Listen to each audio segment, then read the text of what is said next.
Olá, eu sou o Dr. José Ortiz, eu sou neurocirurgião e eu fiz pós-graduação em psiquiatria. Hoje nós vamos falar sobre o sono. Esse é o segundo vídeo. Falamos num primeiro vídeo aspectos importantes que seria interessante assistir para poder entender o que vamos falar nesse. No final, nós vamos falar sobre o tratamento e, portanto, a solução. Quem não quis ficar acordado um tempo a mais e não pôde, porque o cérebro pediu para descansar. Aquela pessoa que estava estudando, que não conseguiu fazer todo o conteúdo, pessoa que está viajando, queria ficar mais tempo acordada, aquela pessoa que quer ficar à noite trabalhando. Falamos no vídeo anterior sobre a melatonina, a importância dela para o sono. Quando ela tem muita luz, a melatonina tem que estar baixa.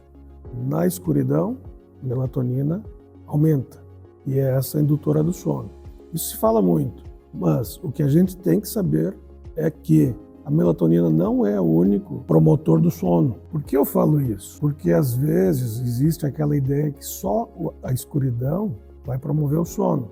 Aí o paciente me diz assim, eu fiz o que o senhor disse, desliguei todas as luzes do quarto e não peguei no sono. Para ficar acordado, o paciente precisa de duas estruturas do cérebro, é o hipotálamo e o tronco cerebral. Para dormir, então, essas duas estruturas vão ter que estar menos ativas. Portanto, na aula anterior nós falamos de um núcleo, que é o núcleo supraquiasmático, que se liga com a glândula pineal. Essa produz a melatonina. No lado do núcleo supraquiasmático, dentro do hipotálamo também existe um núcleo, um nome bem complicado, núcleo pré-óptico ventrolateral. Não é para guardar o nome, mas é importante a gente saber que esse núcleo ele desativa o tronco cerebral. E no tronco cerebral existe um potente ativador de todo o cérebro, que é um sistema chamado Sistema Ativador Reticular Ascendente. Por que eu falei isso? Porque a gente fala bastante em AVCs, né? Antigamente se falava bastante em derrames, tumores. Um AVC, por exemplo, que está nessas duas áreas, que ativa o cérebro, a pessoa não acorda mais. O objetivo do vídeo não é falar sobre a fisiopatologia detalhada, mas entendendo essas áreas, como funcionam, nós vamos entender todos os mecanismos que os remédios atuam. Então, se usa muitos remédios para dormir e é interessante para as pessoas saberem aonde eles atuam. E o que faz movimentar esse sistema são os neurotransmissores que nós falamos tanto. Os neurotransmissores, eles estão nos remédios. Fluoxetina, paroxetina, sertralina, venlafaxina, trazodona. Eu posso citar vários remédios, mas eles têm uma substância que ativa ou desativa esse sistema. Sem esquecer os benzodiazepínicos, que são os maiores indutores do sono: diazepam, clonazepam, lorazepam, alprazolam, e também posso citar vários outros. Zolpidem, um pouquinho mais recente, mas não é um benzodiazepínico, mas é um indutor do sono. Então, esses medicamentos, eles têm uma vantagem que é dar sono, mas muitas outras desvantagens. Não podemos deixar de citar que uma desregulação desse sistema, se persistir por muito tempo, se convencionou 3 meses, né? Mas normalmente é mais tempo ainda. Causa uma disfunção de um eixo chamado hipotálamo, hipófise, adrenal. Hipotálamo, de novo, é ele. Esse eixo ele é responsável por produzir um hormônio chamado cortisol, lá em cima do rim, na suprarrenal. Esse cortisol, em níveis normais de produção, ele é ótimo. Ele melhora a pressão, ou melhor, regula a pressão, regula o nível de glicose, combate inflamações no organismo, dá força muscular. O problema é que quando esse eixo está muito ativo, que nós falamos, com uma desregulação que vem do sono, ele começa a produzir muito cortisol. E assim, o cortisol em altos níveis, daí é um problema grande para o cérebro, para o organismo. Porque o que ele faz?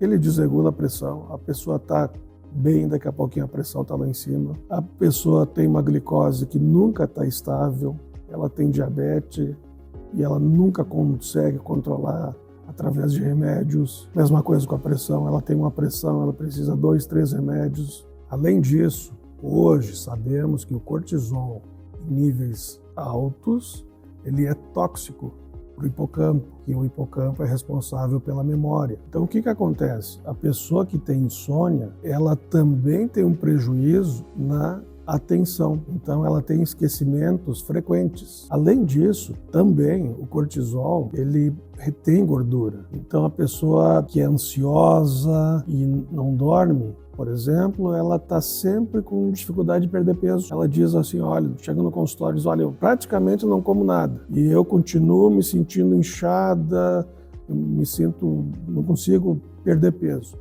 Um dos outros também sintomas do cortisol é a pessoa reter líquido. E além disso, o cortisol abre o apetite. Muito tem se falado que a insônia pode desenvolver o Alzheimer, a doença de Alzheimer, aquela doença que a pessoa esquece. Os familiares também sofrem com isso, porque a pessoa num grau maior ela vai comprometer todo o funcionamento da família. Então hoje se sabe que a insônia é um fator de risco para desenvolver o Alzheimer. Os familiares me perguntam sempre, o que eu posso fazer para não ter o Alzheimer? Tratamentos é prevenção, que é o principal tratamento para o Alzheimer. Um deles é dormir bem. Outro fator importante para a pessoa induzir o sono é gastar energia. Para aquele paciente que me perguntou assim, olha, fui para o escuro, fiz certinho e não peguei no sono. Então eu respondo que o paciente tem que gastar energia. Se ele não gastar energia, ele não produz uma substância que se chama adenosina, que é um produto do gasto de energia da célula, das mitocôndrias. Se ele não tem esse excesso de adenosina circulando em todo o organismo, e tem receptores lá no cérebro para ela, então em níveis mais altos, ela vai ajudar a desativar todo aquele sistema ativador. E o cérebro entende que é hora de restaurar o organismo, dormindo. Essa adenosina, é interessante que a cafeína, ela compete naqueles receptores lá no cérebro com a adenosina. Então é por isso que a cafeína, ela ocupando aqueles espaços, o cérebro entende que não precisa dormir ainda. Falamos de todo o que acontece no cérebro, o que ativa e o que desativa e o que causa dificuldade para a pessoa dormir. Como pode ser menos, também pode ser mais. Se aquele sistema de inibição está muito forte, a pessoa está sempre com sono, aquela pessoa assim que às vezes ela diz, bom, estou sempre com preguiça, então agora chega a hora de tratar isso, chega a solução. Em primeiro lugar, o paciente tem que ter luz, ele tem que ir para a luz, e para a luz do sol. Quando aquele núcleo supraquiasmático recebe a luz, ele informa para o cérebro para ativar. A dica é, quando acordar, ir para o sol. 10 minutos já é o suficiente, porque ali o cérebro está entendendo que é hora de ativar. Todas aquelas células, todo aquele sistema entendeu naquele momento que é a hora de ativação. A pessoa está acordada, que ela tem que ficar acordada. É muito comum a pessoa acordar, sair de casa, entrar no carro, entrar no ônibus e entrar no trabalho, no lugar fechado. Então, se a gente pudesse medir a quantidade de luz nesses ambientes, a gente vai dizer assim, o cérebro pode estar entendendo assim, dentro do carro ainda é 6 horas da tarde, né? Então pela quantidade de luz. Então ele fica confuso às vezes se é hora mesmo de ativar. Então aquela pessoa, às vezes por falta de luz solar. O solar tem um comprimento de onda totalmente diferente da luz inventada, né? A luz elétrica, né? Então um dos tratamentos, luz. A pessoa está meio cansada durante o dia, vai para o sol, para ativar de novo aquele sistema. Prática de exercícios regulares. Por que o exercício é tão bom para o sono? Porque ele acaba gastando mais energia no organismo. Nós falamos da adenosina, que ela tem que estar no nível mais alto. Tanto que a pessoa, quanto mais tempo ela fica acordada, mais ela vai ter sono, porque ela vai gastar mais energia, né, do que se ela estivesse dormindo. Então, acordada ou praticando exercício, não precisa ficar tanto tempo acordado para dormir. Evitar bebidas estimulantes. Eu citei o café, eu posso citar energéticos, o próprio chimarrão. Tudo isso pode influenciar no sono de quem tem tendência a ter dificuldade para dormir. Tá? A gente não pode generalizar, mas quem está com essa dificuldade, com insônia, ela tem que cuidar depois do horário, né? A gente mais ou menos estimula às 3 da tarde. A partir dali, evitar café, evitar qualquer tipo de estimulante. Até o próprio refrigerante tem um grau de cafeína que também pode desestruturar o sono. Não, às vezes, faltar o sono, mas deixar um sono sem aquela restauração necessária para o outro dia estar bem. Não por acaso eu deixei o tratamento com medicamentos para o final. Muitos pacientes não chegam no médico porque eles entendem que chegando no médico com a queixa de sono, eles vão receber remédios para ficar, eles dizem,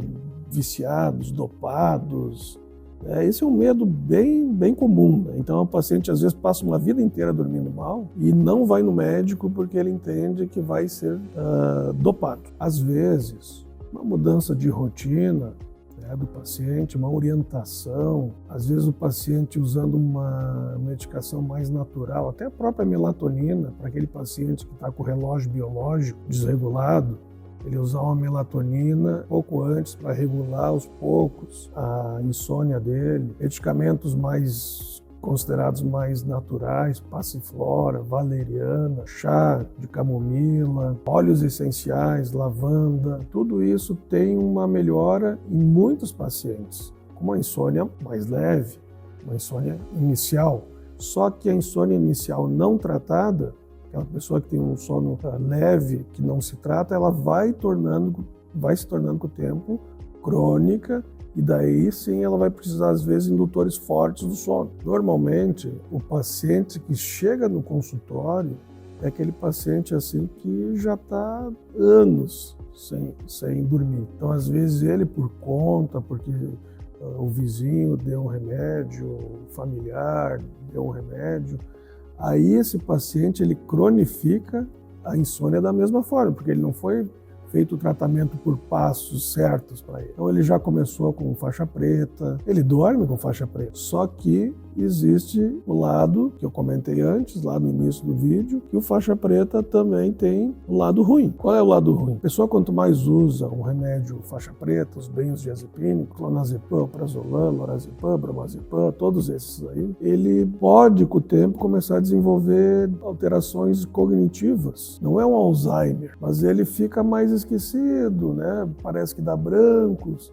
E com a idade, quanto mais tempo o paciente usa, ele vai sentir mais esse efeito, porque a própria cognição com a idade vai perder. Então, vai somar os dois e o paciente vai ver que cada vez mais ele está mais esquecido. Além disso, o paciente pode ter dificuldade para caminhar, a gente chama ataxia, alterações dos reflexos, né? Aquele reflexo quando a pessoa está dirigindo, que ela vê alguma coisa e já consegue desviar mais fácil, ele pode ter prejuízos no reflexo também, quem usa os faixa pretas. Muito se fala do Zolpidem. Lá, quando eu estava na faculdade, lá, se falava muito bem do Zolpidem. Com o tempo, foi visto que o Zolpidem também é, vamos dizer assim, um parente do faixa preta, porque ele pode causar a dependência que o faixa preta também dá. O Zolpidem é muito comum, quem usa, né, às vezes tem um sonho mais agitado.